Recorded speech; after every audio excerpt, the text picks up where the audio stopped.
terkait proses manajemen risiko tentunya kita semua sudah paham lah ya. Cuman ini sekedar kita untuk mengulang aja. Dan bahwa kami juga memang sudah melakukan proses manajemen risiko itu yang tentunya diawali dengan cakupan, konteks dan kriteria atau tujuan yang bermanfaat bagi perusahaan.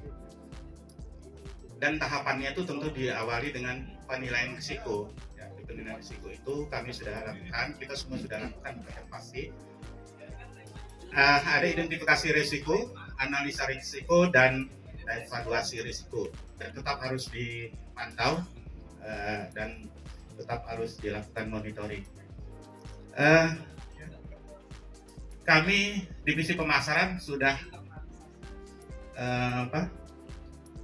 melakukan dan kita sudah bisa melihat asesmen metrik yang ada di divisi pemasaran bahwa kita ada memiliki sekitar 21 risiko yang mana pada awalnya inherentnya itu ada di level yang tinggi, ada 3 risiko yang di kuning, kemudian ada 9 yang di kuning ya, 3 yang di oranye, 4 yang di oranye, 9 yang di kuning, dan hijau muda ini ada 6.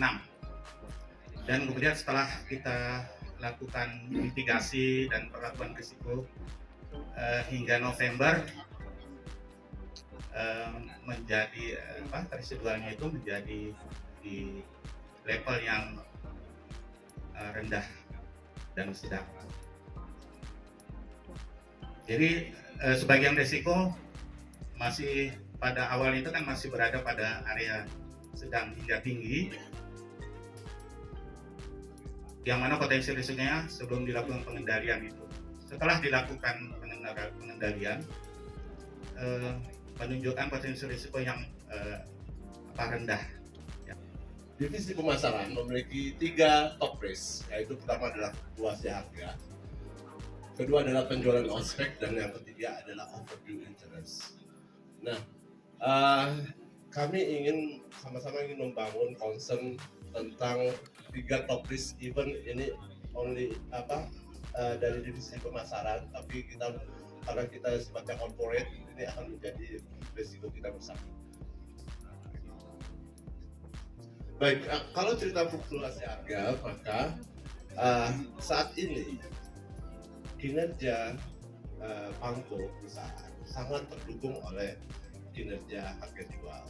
Nah, sehingga harga jual ini apabila terkoreksi 500 perak saja itu sudah triliunan, akan mengkoreksi dari revenue yang akan berdampak terhadap keuntungan kita.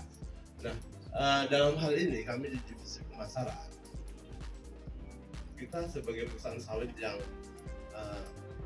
saat ini second largest ya setelah Agnes, artinya kita punya volume yang cukup besar, jadi punya risiko yang besar dalam menjual volume produk yang sangat besar. Nah, jadi kita akan sangat terekspos terhadap kondisi fluktuasi harga. Nah, yang berikutnya adalah mengenai penjualan ospek. Nah, ini juga menjadi konsep kita bahwa penjualan ospek kita ini saat ini luar biasa, masih banyak ya di beberapa tempat. Nah, yang ingin saya guide adalah teman-teman bahwa selisih seperti saya ambil kasus di Jawa, itu ada PK-nya itu selalu ospek.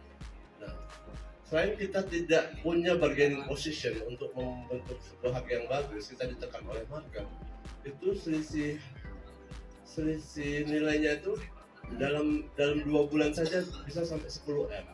Jadi bayangkan 10M itu kalau dibuatkan untuk perbaikan pabrik mungkin nggak sampai segitu gitu ya.